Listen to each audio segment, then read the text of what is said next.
Now I would like to turn to another question, another sub-branch of ethics, is political philosophy. And political philosophy, let's get a good idea of what kinds of things are discussed in the realm of political philosophy. We're not going to tell you about the American government. It's not going to be the Russian government itself. It doesn't talk about, it's not a study of the description of actual governments that exist. But the central questions of political philosophy really are questions of the ethics of government.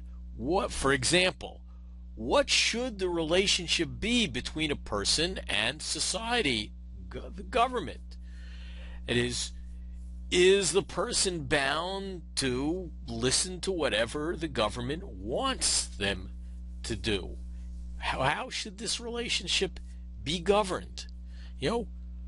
What does society, the government, owe its citizens? You guys are going to Kingsborough Community College. Now, some of you certainly are paying the full tuition. But the full tuition does not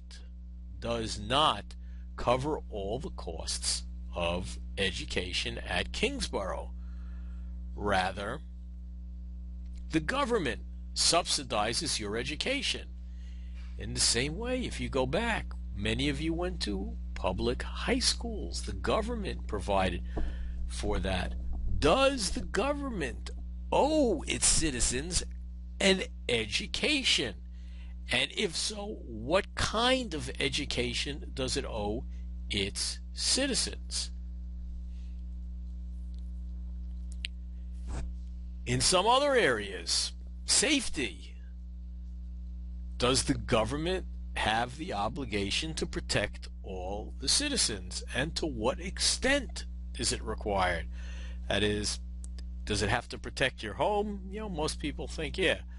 Does it have to protect you when you're on the road? Yeah. Well, how about if you're living in, or you're traveling to some dangerous place in the world? Like right now, for Americans, it could be Afghanistan.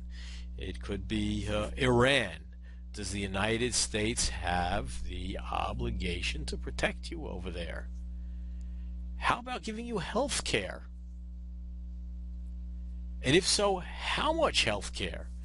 That is, if you're an elderly person who can't afford it and have no insurance, does the government, and a very elderly person, does the government have to provide for or pay for your having a very risky procedure that might help you, might not?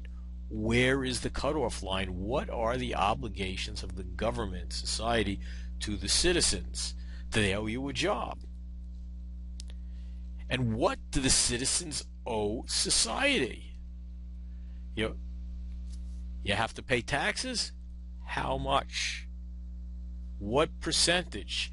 These are issues that we've heard discussed in the context of the presidential election, especially the presidential election this year. We hear the president asking for people to pay their fair share. The wealthy should pay their fair share. What the question in political philosophy is, what is the fair share?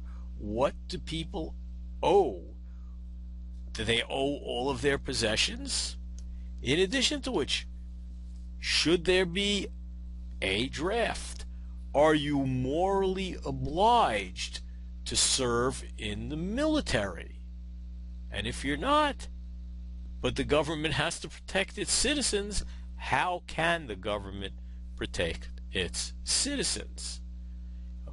And these are all questions that are involved in what is the just form of government? And since we're actually going to be getting into these particular questions with regard to political philosophy in the ancient world, we're going to be hearing about some of the views of what the function of government, what is. What I'm going to ask you guys to do for an assignment is sit down and write something up. What is the proper role of government? What kind of services should the government be providing? What kinds of things do you owe the government?